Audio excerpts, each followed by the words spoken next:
welcome everyone who's come tonight to join us in Sydney, and to everyone who's joining online. In for a real treat tonight. The reason I know that is I've known Flick since we were 13 years old at school together. We also spent some time in New York together. And, if you're as lucky as I am to have some, interesting and accomplished friends like Flick, but life's getting a little busy, life hack is invite them to a live stream, fireside chat or a podcast, and you can catch up at the same time. So welcome, Felicity. Oh, thank you so much. It's so lovely to be here, and hello, everyone. So we've got quite a lot to get through. As you heard, she's had a very accomplished career, and we also want to give time to everyone in the audience and online to pick her brain as well. So just starting with your career, it's probably not obvious that you would have started, at a law firm working in an investment bank. So can you just give us the context as to how you went from that, to the likes of, Neighbours and American Idol? Sure, no problem. Well, I think when I was at high school, when I was hanging out with Kath, I always knew that I wanted to be in media, but didn't really have a clear pathway to it. And in fact, I think I used to tell my parents that I wanted to be a newsreader or an actor, and they said, just do us the favour and go and get some sort of foundational degree under your belt, and then you can do whatever you want. So when I left school, I went to law school, and I found it quite dull, but no regrets, because it has been incredibly useful. And I think in today's world, if I was encouraging my kids to go and get a great foundational degree, it would be science or engineering. I mean, law is still equally as relevant, but I just think having that technical capability as well is even more valuable in today's world. So I was working as a lawyer. I'd been posted on secondment at JP Morgan in equity capital markets, about which I knew absolutely zero. And every day I thought, oh, today's the day where they uncover that I really don't know what I'm advising on. But then they offered me the opportunity to stay on. And so I was at a real crossroads, which was I either go back and really upskill in this specific area, or I finally pursue what I want to, which is media. It's a long story. As I was leaving university and figuring out, do I go into a graduate law position or do I go into media? I had done the rounds at a couple of TV networks and met with some senior people, and was terrified because they all said to me, oh, you're going to have to start at the bottom. You'll be making tea and coffee. And thought, oh, that sounds terrible. I'm going to take this graduate law position where they're going to treat me really well. What I didn't realize at the time was wherever you go, you start at the bottom, and then you start at the bottom again and again and again. And in fact, that's what makes life so interesting and fulfilling. But I've always been a bit of a nerd. And after I met with these various senior executives, I stayed in touch. And so Andrew Brooke was the then managing director of Grundy Television. And over the years, I'd sent him Christmas cards, dear Mr. Brooke, just dropping you a note to say hello, blah, blah, blah. So when I was at that crossroads, I was able to pick up the phone to him and say, hello, remember me? I'm really committed at this point to getting a job in media. Can you help? And he said, the timing's perfect. We've just been acquired by Fremantle Media, and we've hired a guy, John Penn, to head up the division, and he's looking for his first employee. So I interviewed with John, and the rest is history. So good example of one of the principles I know you hold really dear around investing in relationships. Yes. Always sending thank you notes, always following up. I try. There are times where I fail, but even, if I have a coffee with somebody, I always try to do thanks so much for making time for me, because relationships are so important. I think if you cultivate them and, water them like plants, when you need that, you just never know in the future when you need that bit of advice or something. It's so great to be able to pick up the phone or shoot somebody a message and they're willing to have that meeting or help you out. Definitely. So you moved on from sort of high finance and top law firms to Neighbours, American Idol, and The Price is Right. Is this where your love of storytelling started, or? Yeah, absolutely. Look, and it was a bit of a shock to the system, starting at Fremantle as a team of two, so John and me, and I'd gone from all of these big infrastructure style deals to Australian Idol branded socks. And there were moments where I just thought, what have I done? This is not what I signed up for. But I think the things that when I reflect on my time at Fremantle, what I loved, I think it really taught me the power of brand and brands, and brands too, that you might not resonate with you, but resonate with a lot of people. So Neighbours is not a show that I ever particularly enjoyed. But there were just so many people around the world who loved it. So it gave me a bit of an understanding of that and community at the same time. If you have a strong brand and you can cultivate a community around it, they will follow you anywhere. And that's a really great monetizable opportunity. So even in various businesses today, I'm often thinking, should we be thinking about the base as customers or as community, and what's the interrelationship between the two? And I think probably the last thing that was a real eye-opener was this appetite for content. And back then, for Australian Idol, I was responsible for doing sponsorship deals. And so Telstra, for instance, was a sponsor. WAP phones were a thing back then. And we needed to service that deal with content. And so we'd shoot really poor quality content in the green room with the Australian Idol contestants. And that just gave me an early taste of the fact that people generally want a sneak peek behind the curtain. So you've got the professionally generated content, but people want to get that access behind the scenes. And that's something that's as true today as it was then, and it's what TikTok has really shown us. People want that connection with people that they love. Yeah. So once you've got these powerful brands and communities around them, you've also got a lot of experience in monetizing that, and some notable successes and things that weren't so successful. Some failures. What are some of can you talk to a couple of those and some of your learnings around those? Yeah, sure. So my role was in a business development role at Fremantle, and I started in Australia, but then I was transferred over to the US. So US was a completely different ball game, and American Idol was the #1 TV show, and it opened every door. Like, whereas Australian Idol was always considered a bit daggy, that was not the case in the US. And so my role as director of sponsorship and live events was to extend our TV brands off air to drive incremental revenue streams. And some of those deals included, the most notable was doing a deal with Disney to the tune of $80 million to create a theme park attraction at their Florida studio. And so, I mean, that was an amazing one. And obviously having the opportunity to work with Disney, being blindfolded at one point in time to go to one of their Imagineer warehouses to get a sneak peek at their technology, that was incredible. Other ones, The Price is Right Live in Las Vegas. So that's a live stage show.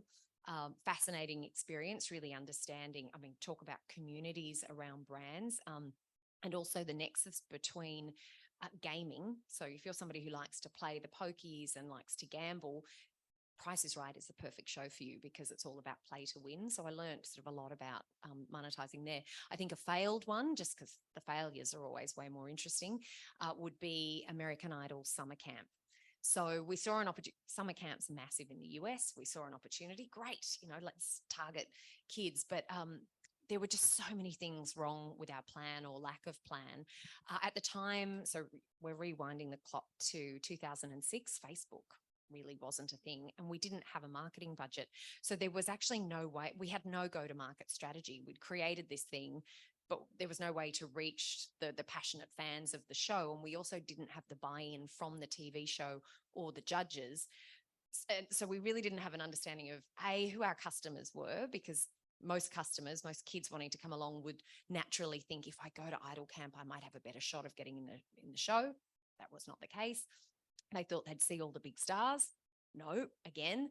And then we couldn't really reach them in any meaningful capacity. So yeah, lots of learnings from that one. Yeah. So you painted a really interesting picture of, some of the landscape and context back there. Just before we move off that and kind of fast forward a bit in some of the changes that you've seen since then, some of the founders we work with will need to, negotiate deals with large enterprise clients. Disney, you touched on, was a landmark deal for you. Can you sort of share any learnings or tips about doing that? Yeah, look, Disney, Disney were tricky to deal with because they've got such a big engine around them and processes to follow. I think probably the biggest learning from working with Disney and just generally Idol at the start when we were trying to sell sponsorship packages, and I know, look, sponsorship's not necessarily what you're doing day to day, but we were going out and essentially selling a bundle of IP rights and just saying, you have the opportunity to work with American Idol, the #1 TV brand, and we will give you access to all this IP and you can do these things with it. And we didn't close any deals.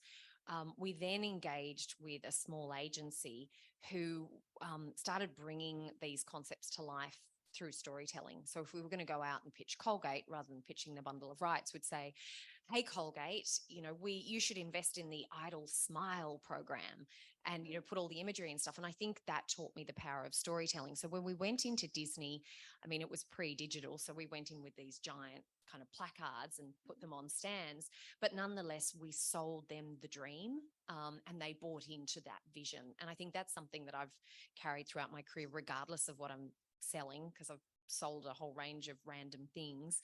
You have to capture people's imaginations first, and then you can get into the nitty gritty of like the deal and everything that sits around it. And can be quite a lot of process and structure that you need to then. Yeah, I mean, and right? You would think with an organization like Disney that they're all about imagination and happiest place on earth and creativity, but actually they are sticklers for detail and are well known as being not difficult to deal with as in unpleasant, just there's such a huge infrastructure and set of processes that exist around them and they can be quite slow moving. So it's interesting that, creativity and process can go hand in hand as well. Great tip. So changing tack a little bit. So Flick is also a founder. Would be interesting just to hear a bit more about what launching your startup taught you. Would you do it again? Would you do it the same way? Would you do it differently? Probably do it very differently. And I'd come and speak to Antler straight away. So we're now in 2008. I was feeling pretty burnt out working at Fremantle, and no shade on them, but it was just I traveled a lot around the US, which is very, for many of you, I'm sure you've lived and worked in the US. One minute you're in New York and then you're on the West Coast and all over the place. So I was just feeling a bit tired. And we'd moved to San Francisco. I was newly married. And I think my boss said to me, I need you in Vegas tomorrow to work on this deal. And I just went, no, I'm done. I'm tired. And so I quit without giving it any thought. And my biggest piece of advice to young people who come to me and say, I'm frustrated, like I want out of this organization, I say, patience, grasshopper, just wait, like put it out to the universe and something will come back at you. We can solve this. And so I was unemployed for about 3 weeks when Lehman Brothers crashed. And so it's very sort of similar circumstances to now. And I found myself unemployed in the US with no money and having to hustle. So what do you do when you're in San Francisco? You go and join a startup. And so I started working for an organization called Roost, which was a real estate search engine. And it was just shocking. I learned that real estate is not for me and, very different industries, that not all business development is created equal. So business development can also mean dialing for dollars and full-on sales. So that's what I was doing. I was on the phone to real estate agents who now we know we're all underwater and trying to sell to them, and they were hanging up the phone in my ear. So that was just a really humbling experience too. And it's why when people reach out to me on LinkedIn and things, I genuinely try to catch up with them or just give them something that helps, because I've been on the other side. Anyway, so I was hating my life. And so I started doing I stuck with Roost for a while and eventually gave it away, and knowing that we were moving back to Australia and I had a few months to fill. So I was riding my Vespa around and exploring all these places, and I realized I really love discovering new places and writing little guides on like what is the ultimate ice cream shop, or what is the best place to get scrambled eggs, or all that kind of stuff. And there was a daily email sort of website in the US called Daily Candy that I loved. And I thought, there's nothing like that in Australia that I'm aware of. That's what I'm going to launch when I get back. So I really just approached it. I mean, now I think there was just no structure. I just dived in and started writing because, I love to write. And when I got back to Australia, I was able to hire a few freelance writers to work for me. But that was the extent of, there was no strategy, there was no plan. I was solving a problem for me personally, which was I'm looking for something that I enjoy. I love discovering new places. I think if I had my time again, I would take a leaf out of the book, Play Bigger, and recognize, I just didn't recognize, this is a new category that I'm creating in this market. So that's great that there's that example of Daily Candy, but let's not look at them. Let's figure out what is the opportunity in this market? I could create a whole community around this. What do I need? What's the infrastructure I need to take this to the next level? And I think what's interesting is my husband was starting his own business at the same time. We had no money. And so it was a case of divide and conquer. We decided that I was the best bet we should back his business and I should go and get a steady paycheck. So it was at that time that I took a job at Google.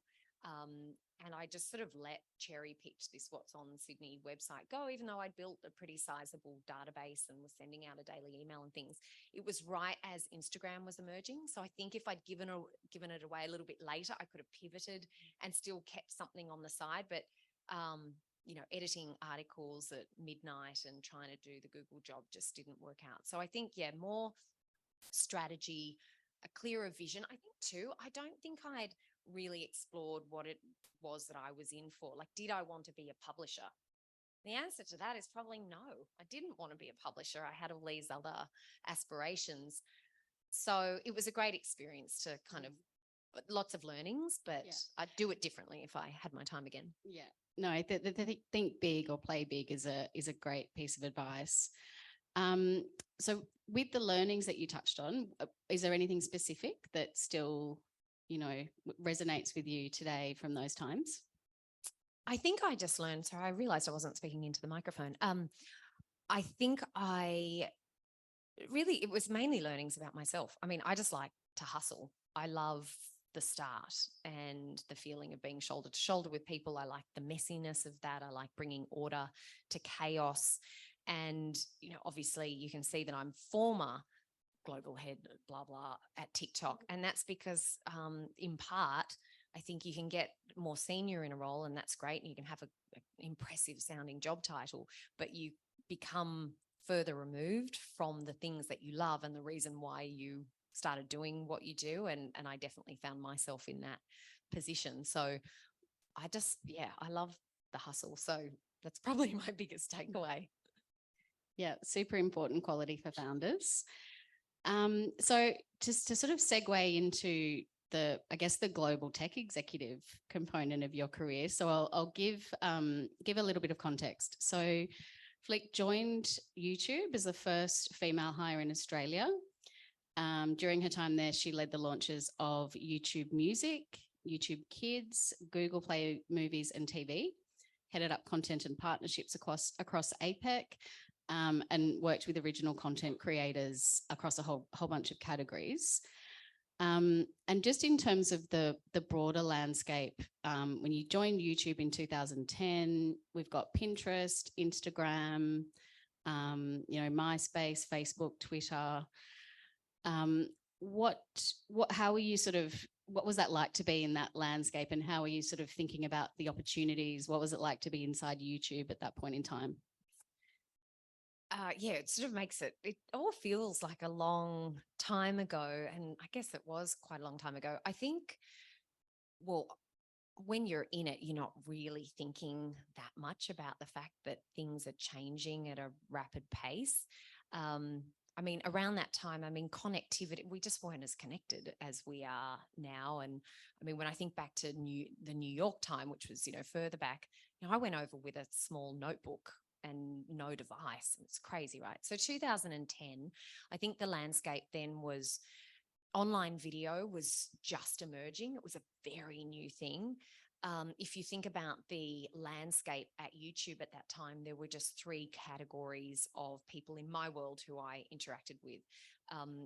They were publishers, so the folks responsible for creating content, advertisers, which wasn't really my bag, that was the sales team, and then users. So what's really, I mean, can anybody, what's missing from that? That's a triangle. In today's world, is there another category? Correct, exactly, creators, right? And so that was a big difference. So back then we used to think in terms of just videos and viral videos. So if you think about something like, who remembers Charlie Bit My Finger? Can you tell me the name of the person who uploaded the video? Charlie's dad? No. Double Rainbow, piano playing cat, dog on skateboard, like there were all these great videos, David After Dentist, all these really great videos that existed, but I think they're noteworthy because they were one-offs and they went viral. And so that was the landscape that we were living in, and everything else, you had these one-offs that were great, but the rest of YouTube was really just a hot mess of content because it was people just uploading one video and and maybe that's it. So kind of casual uploaders. The quality was really poor. So often very poorly lit, shaky. Think back to early iterations of your phone. If you wanted to be a professional creator, you had to have access to like the right tools, proper professional camera equipment and editing tools. So it was very different. So I think in my world, being responsible for signing publishers to the platform, it was a really tough battle because I would go into, so publishers being TV networks, sports organizations, cultural institutions, I was going in and first and foremost saying, hey, are you aware that online video is a thing? And either they'd be aware of that or not. And then I'd say, well, hey, you should give us your content. And either I'd get laughed out of the room, and several TV executives laughed me out of the room saying this online video thing won't last.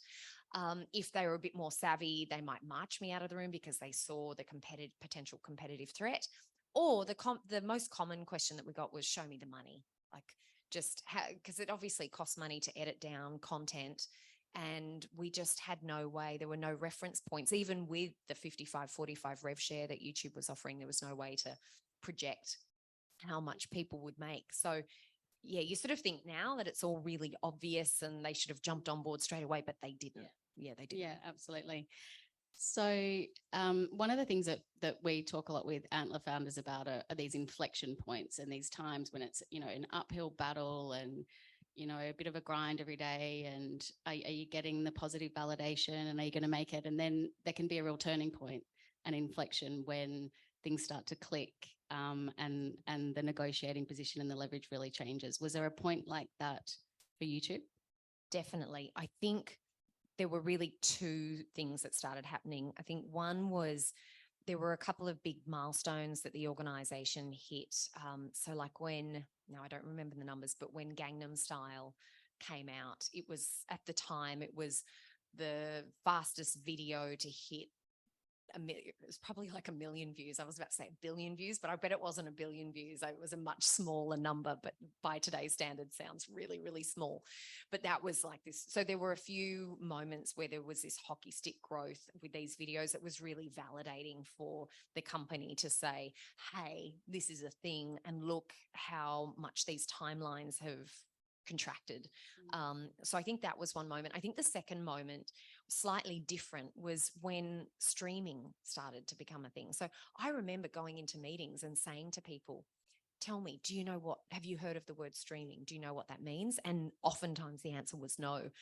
Now it's just common parlance. So when transactional video on demand became a thing, so Apple iTunes was the first and only in this market, then Google Play appeared. And for me, that was so joyful because I was overseeing that product and going out and trying to sign new business. And everybody was so excited that there was a competitor in the market, that it wasn't like the YouTube conversation. It was like, great, sign us up, we're on board. So I think, and that coincided shortly after that, Netflix entered the market and it all just opened up. It all just changed. Mm-hmm.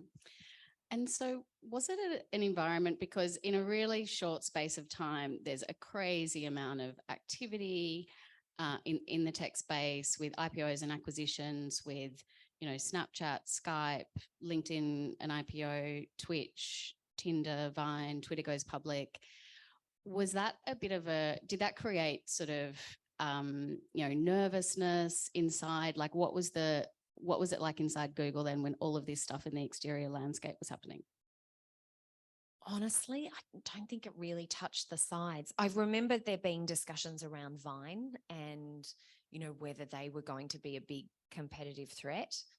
I don't recall having a single conversation around any of the others that you just mentioned. I think that's been pretty true of my experiences in big tech corporates throughout, that you have your OKRs, you've got your cadence of setting them and delivering against them, and you pretty much head down just to deliver against those. I think, and I've never worked on the product side. It's possibly slightly different if you're in product and you're looking across at the next organization, going, they've created this new feature, maybe we want that feature too. But I think, where I've always sat, it's just like, well, these are the things that we've been handed by the product team. We have some opportunity to feedback on that, but not loads of input. Let's just make the most of what we've got. Focus pretty much. So you've your most recent career move has been with TikTok, the former global head of entertainment at TikTok. You're also one of the first hires launching in the Australian market. So we're going to move on to the creator economy focused section of the night. So you've been on the forefront of this industry as it's just absolutely boomed. What do you see, what sort of trends do you see in terms of the continued rise of these platforms and the role of creators and their position in that ecosystem? Yeah, so I think it's really weird just to hear you say, oh, you've been here on this journey. It just makes me feel really old. And I think it's really funny too when you come along to something like this and a timeline is put together of your career and it makes it look like it's also intentional. But it's not intentional. It's sort of like, oh, great. Well, that worked out well, didn't it? Because you're not thinking about it. When you're looking, they always say you can connect the dots backwards, but not forwards. And that's definitely true. So, and now I've forgotten what the question is. Just the rise of the platform and the contribution of the content creators. Creator economy, yes. So I think, what we've seen with the creator economy over the last few years is a massive boom. There's been huge investment into the space. And I think we've had quite a few unicorns over recent years, but we've started to see, certainly from an investment perspective, that has dropped off over the last 12 months. And I think what we're entering into, what you'd describe as a consolidation phase in terms of the companies that are there within that entire economy. Does that consolidation apply to the big organizations that are already achieving success in the space?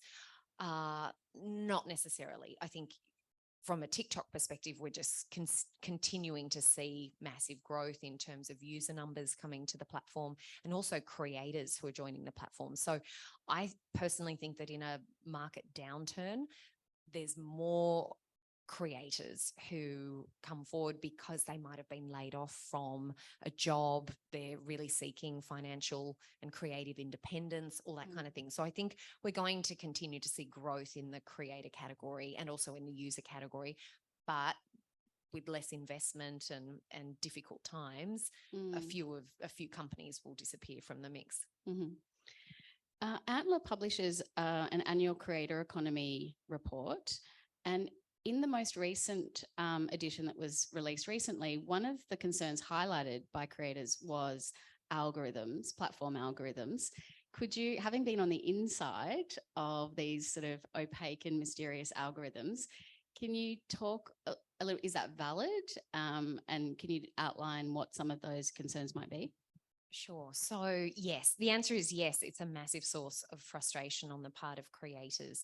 I think, look, what we know about algorithms, and just to be really clear, I have no special insight like none at all into TikTok's algorithm or YouTube's or any other ones. But, speaking in generalities, the things that we know that people have published on, there are certain signals that you can send to an algorithm to try and get your content picked up. So if you're producing content that is of a quality nature that we would describe as professionally generated content, that's going to include characteristics like it's well lit, it's on a stable camera, although that sometimes changes because sometimes you need movement if it's a chase scene or something. But for the most part, it's not a 12-year-old, with a wobbly camera kind of thing. If the content is edited rather than single take, I mean, these are all things that are signals that get sent to the algorithm to say, hey, like this piece of content is worth looking at. And then assuming it makes it, the platform starts promoting it, then the sorts of signals that an algorithm is looking for are things like, are people watching the entire video or are they flicking past it? Are they liking it? Are they commenting on it? Are they sharing it? So then it becomes engagement that the algo is looking for.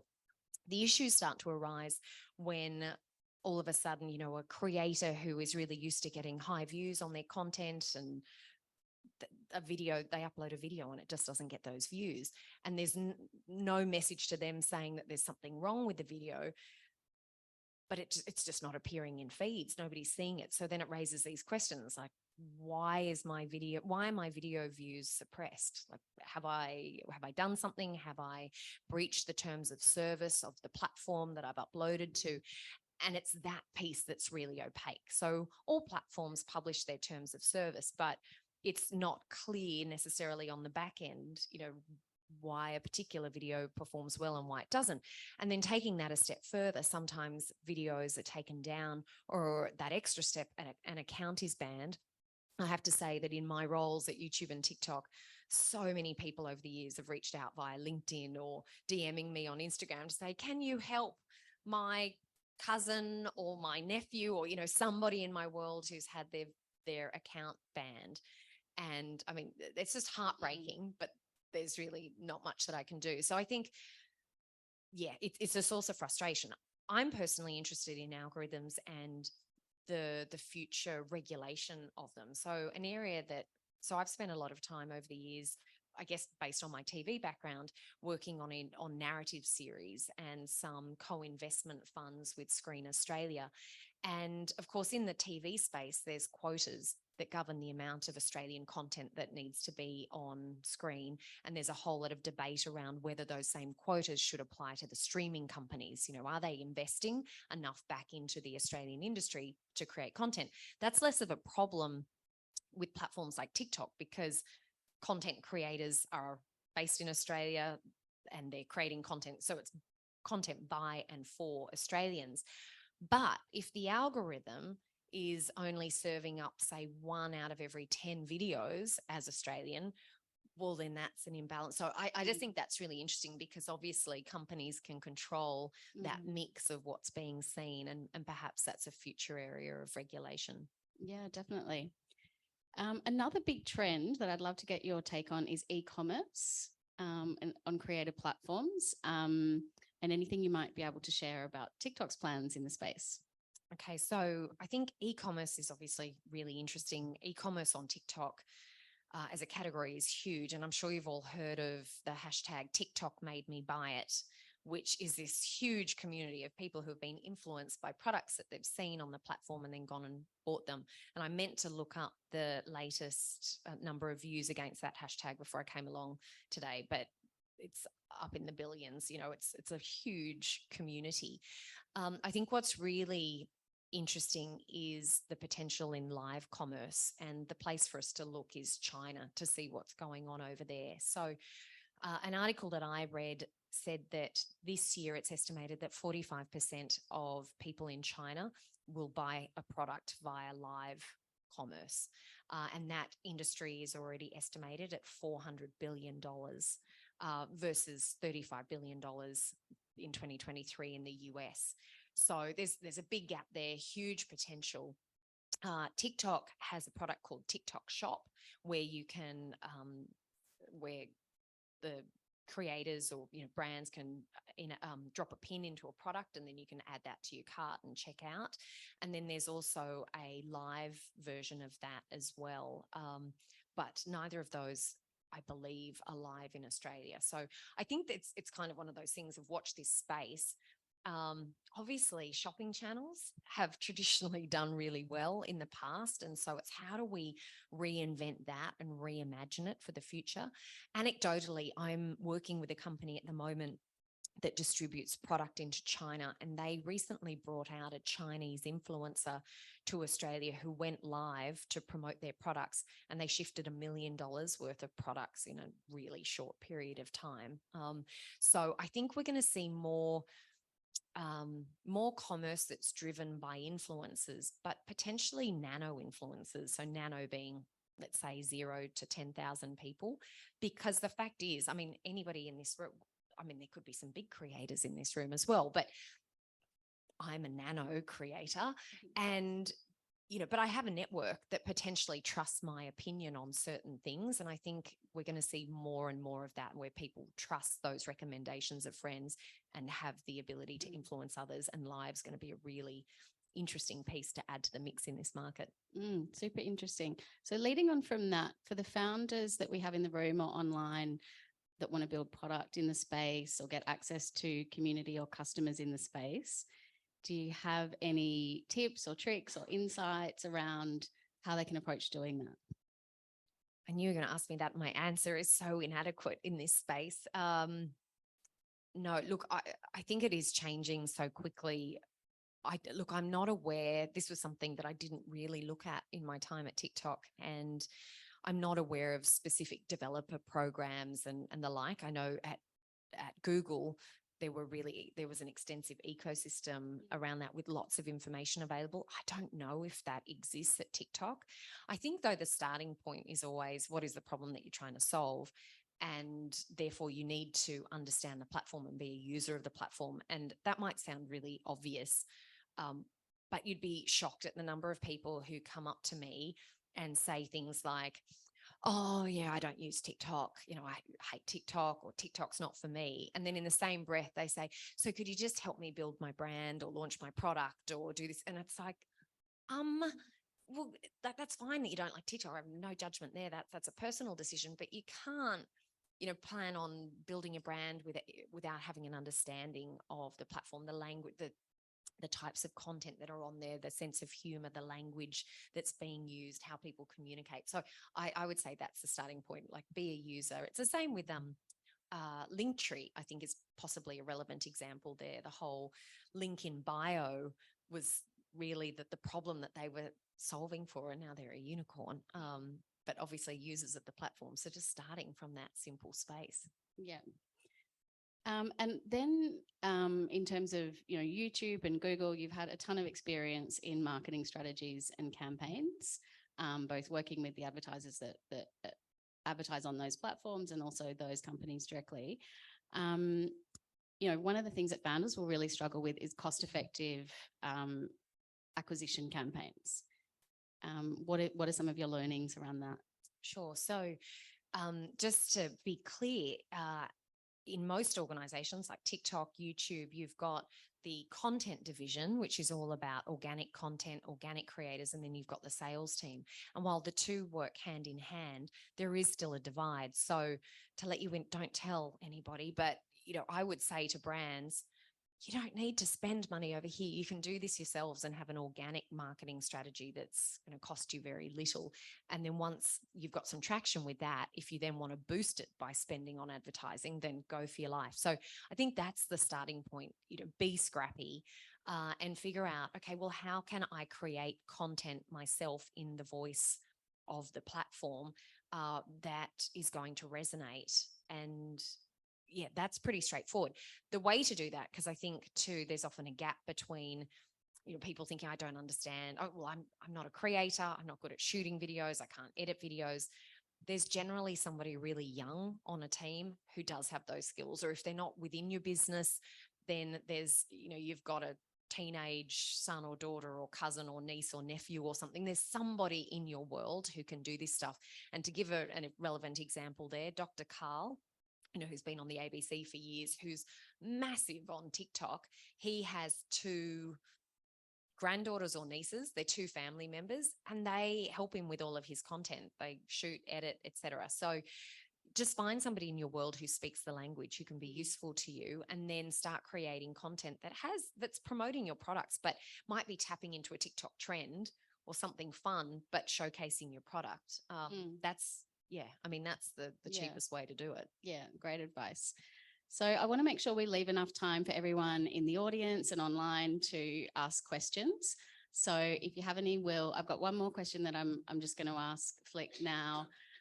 Then just raise your hand. We'll bring around a microphone. If there's anyone online, please also just raise your hand or pop a question in the chat, and we'll relay it to Flick.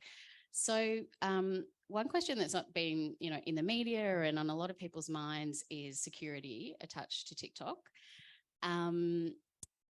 There's been some governments that have looked to ban TikTok, or at least ban the use of the TikTok app on government devices. How, having come from TikTok and other social media platforms, what's your take on that? Gosh, there's a lot to unpack in that question. And it's so funny not being on the company payroll, where I would have a set of media points that I'd need to cover in that response. I think, okay, let's talk about TikTok and other apps on government phones. And I think, it's common sense that TikTok shouldn't be on government phones, but also Facebook shouldn't be on government phones, or YouTube. That to me is just so commonsensical. It's like government phones should only have those apps or communication tools or whatever that are completely necessary to conduct business. And, what we're saying there isn't that government employees can't enjoy TikTok and YouTube. It just means that they need to do that on their personal devices. So that one for me just doesn't even warrant debate. I just sort of think that one's been blown up out of proportion. As to whether or not TikTok is going to be banned by the government, I wouldn't even begin to speculate. Obviously, it was banned in India. They had a whole lot of turmoil on one of their borders, which really drove that decision. There's a lot of debate still ongoing in the US and here, and I think there's going to be so many factors at play there related to trade relations, etc. So look, my guess really is as good as yours there. But what I would say though is that I think tech and just big corporates still have a long way to go in terms of building trust, and not just building trust, but being trustworthy with consumers. And so, for example, around Christmas time, there was a series of articles came out that related to a team within TikTok hacking some Forbes journalists' TikTok accounts. Are you familiar with this? So, yeah, they tapped into their TikTok data to, track them because they were trying to find the source of some leaks that had supposedly taken place in the US. And the 2 people were fired. But I found that incredibly disturbing. And it really is the playing out of people's worst nightmares, because companies can say till they're blue in the face, oh, we would never misuse data. We would never pass it on to the CCP. We would never do these things. And then something like that happens and you go, but you just did. So yeah. I think that relates back to data storage as well, and whether data is stored in the US or in Singapore or somewhere else offshore. The fact is that we just never really know. We can have what appear to be really robust policies in place, but then accidents happened, or hackings happen, or, there's misuse by some rogue employees. I think it's just a really tricky space. So we need to err on the side of caution. Yeah, makes sense. So I'd love to hand it over to you guys for questions. So if there's anyone in the audience who has a question, raise your hand. I think I can see some coming through online. So we'll also make sure we go easy on me, please. Amazing. Thank you so much for your time.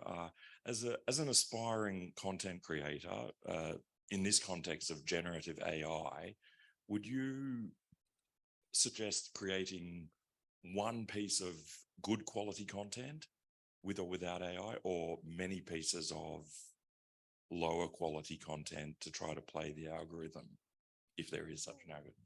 Oh, that's a great question. Quality or quantity sort of boils down to. Yeah, I would go for quality because I think the quantity play, it'll just be a matter of time before the algorithm starts de-ranking that content. So look, I'm glad you asked a question about generative AI, because I have been chatting to some creator friends on this topic and asking how have you been using it? Because I'm not, sort of, other than ChatGPT for other purposes, for me, I'm not a creator. And so they came back to me with some interesting responses, I thought. So in terms of how they're using it, productivity is one example. The generation helping with ideas for captions, say for Instagram, and just getting ideas. It's not necessarily to craft the exact caption, but I have a creative friend called Pasha, who is, he's got about 500,000 followers on TikTok and Instagram, really comedic kind of stuff. And he does these personas, like no one walking into Zara. And so we wanted all these different the personas of Zara customers. So he could feed that into ChatGPT and get ideas that he feeds into his caption. Or for a LinkedIn post, I saw I think it was Taz Zammit, who's another creator who I really like. She does great LinkedIn posts with stuff that she's been testing and trying. And I think she fed an article that she'd written into ChatGPT, and it came up with a great title for her. Other things in terms of productivity relate to editing tools, voice tools, things like Adobe Voice Engage, Big Room, and others. In terms of what else did they come up with? So there was productivity, creativity. So we had a big discussion around whether they're worried about AI replacing creators. And I think this relates back to your question. One of the responses was AI has the potential to replace certain content that has less human input. So ASMR, so, like the satisfying sounds, that could just be churned out, and you could have the quantity, but not the quality there. Or learn on TikTok content, which, it's great that we've got so much great learning content on TikTok, but it could be something that's quite formulaic and churned out. So Pasha said to me, for him, the human element of his content and personalizing it is so important, because AI can be funny, but it can't be human. So he's really trying to create stuff that is unique and very highly customized. I think one area where there is potential risk is, so if we're just talking models in a shoot where the model doesn't have personality, so easy for AI to replace that, and also the admin jobs that exist within a creative agency. And an example would be the Casablanca campaign that came out this week and caused a bit of a stir because they used AI for the models and the locations. Now, their response to the controversy was, well, it still involved a lot of storyboarding. There was still a big team behind it. We still had to shoot models in clothes and feed that into the engine to get stuff back. But it was an example of just, if it's just a face without a personality, AI can fill it. Hopefully that answers your question. Thank you. So you worked for two companies that grew really quickly, one from the US and one from China. Was there like a big difference in like the foundation from these companies, like what you saw procedures, or was it really like Australian focused in like your positions and you didn't really get to deal with like the worldwide thing? Well, no, really great question. Okay, so I think from the outset at YouTube, we were just a team of two initially in Australia, and I reported up into Singapore and had very close connection with the US. So I very much felt like I was in a US business. The timelines that I was talking about before, like with Gangnam Style and stuff, everything just happened slower to achieve those milestones. I think because we were category building, excuse me. So it just took longer to convince people that online video was a thing. And so that just all took longer.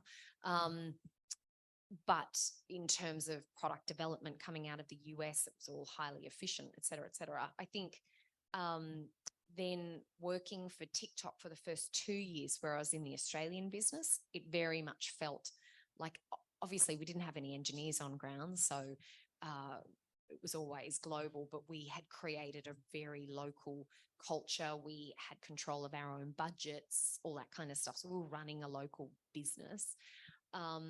That changed when I moved to the global team. I had much better, I just had a global view. I started interfacing more directly with product teams who were based in China.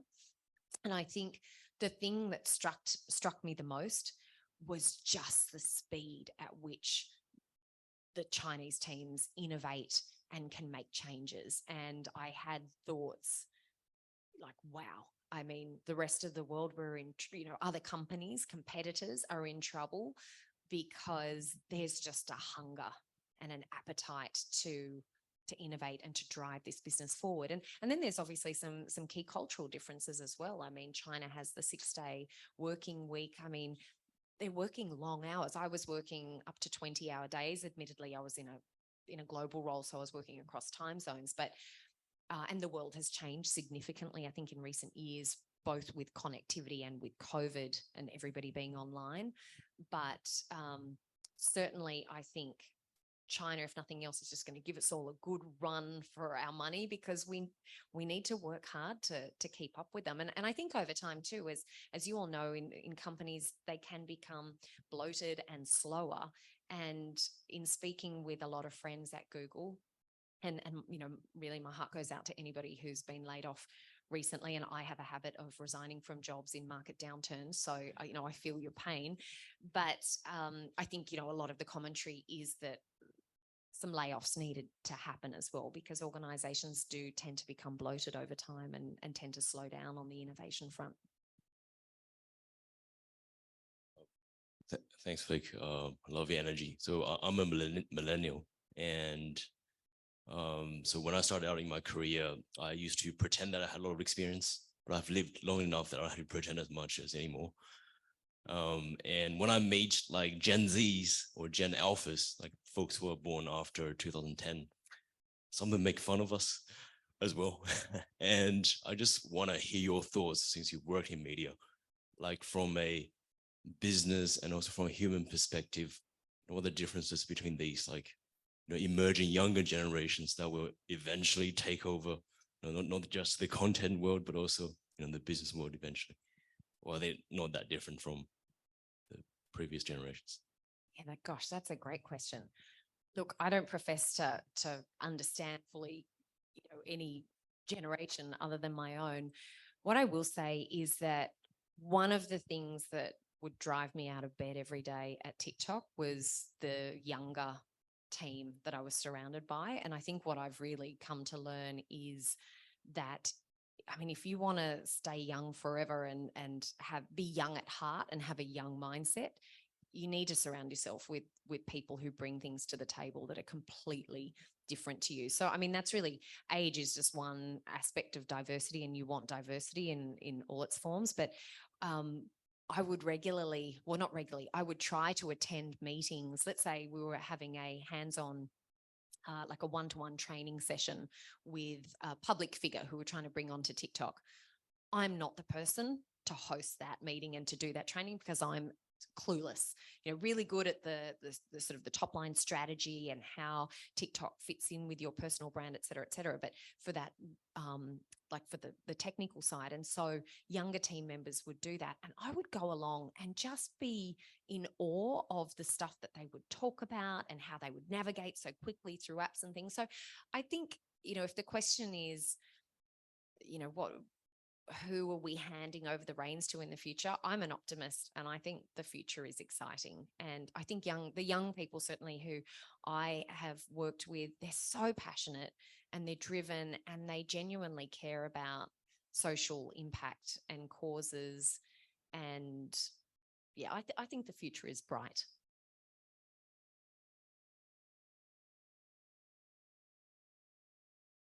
Hi, Felicity. Thank you so much. You've been exposed to so many different stages in the media industry, kind of from the beginning of the online video, behind the scenes, UGC now. Where to from here, in your opinion? What's the next phase of media? Gosh, I don't know. Next phase, I think Well, I think in terms of creator land, it's going to be really interesting in terms of who owns audiences and how long. So if we look at creators now, so they've, for the most part, they've built, let's say you're a professional creator and you're somebody with, say, 1 million plus followers. So you've probably built that following on a mix of YouTube, maybe Instagram, depending on your type of content, and TikTok.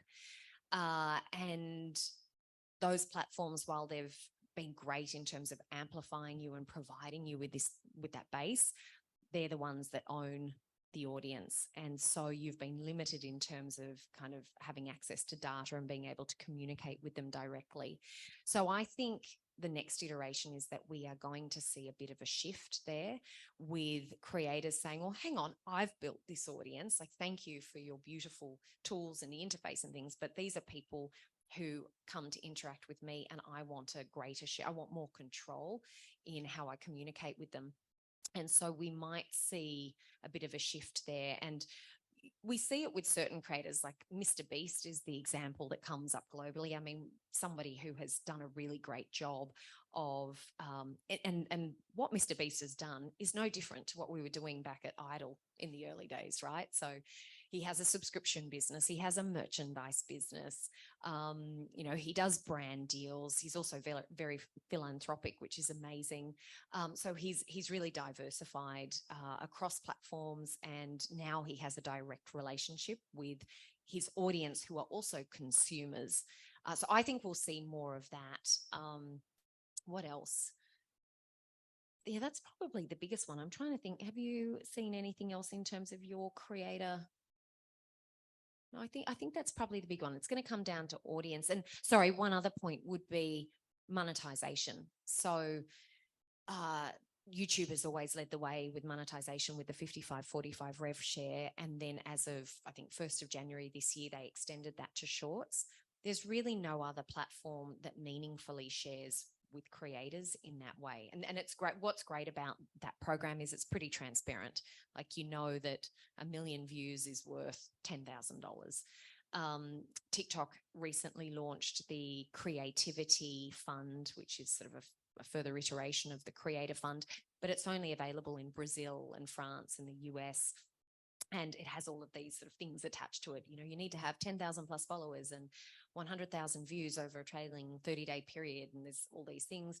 Meta had a bonus program for a while. I think that's been discontinued. And then there was Snap mid-roll stars. And I don't know if that's ongoing. So I think there could come a point where creators en masse say, we've had enough, we deserve more.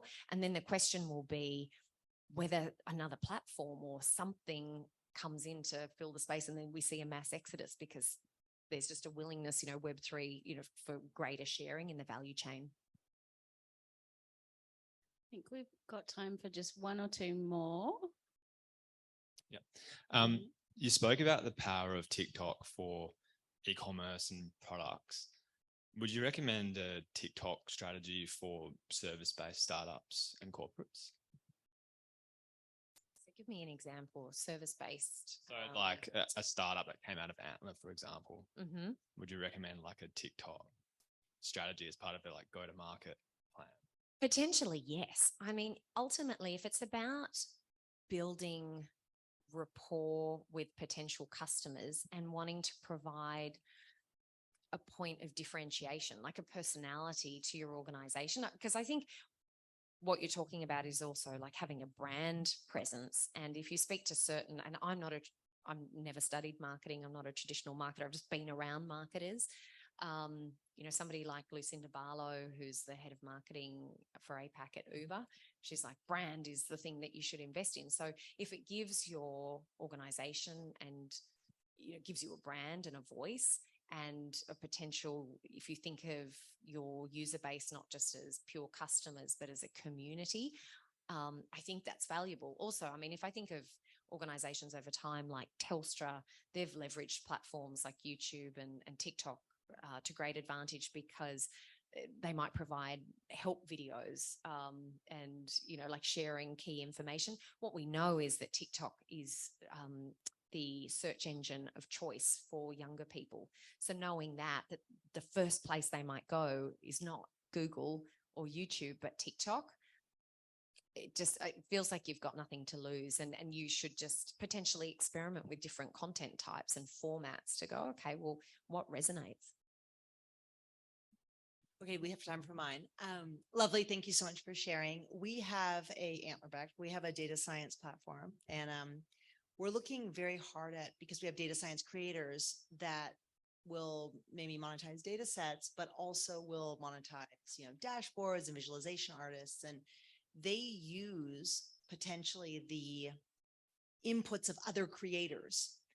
So one of the things we're trying to think through is how to honor and actually provide real wages and living, and ways of making a real career using, say, if you have a data set, then another creator takes it, blends it, then another creator takes it, and then how do you start to monetize when you actually maybe are using 20 different kinds of creation in a platform? I wonder if you had any kind of examples of that. Oh goodness, talk about leaving the hardest question for last.